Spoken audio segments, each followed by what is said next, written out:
Hello and welcome. আজকে আমরা খুব বেসিক একটা জিনিস শিখতে যাচ্ছি।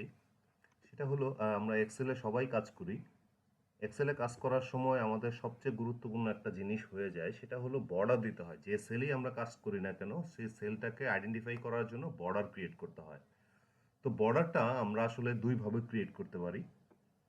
প্রথমত, আমাদের যে সেলটার প্রয়োজন বর্ডারের দরকার আছে, সেটাকে আমরা সিলেক্ট করে হোম ট্যাবে যেয়ে এই বর্ডারের যে অপশনটা আছে সেখানে ভ্যারাইটিস বর্ডার আছে, সেখান থেকে আমরা বর্ডার সিলেক্ট করে নিতে পারি। Very easy and simple.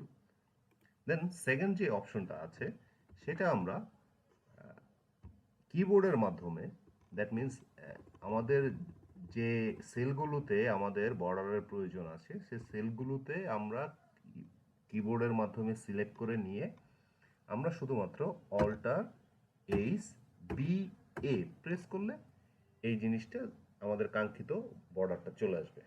Thank you.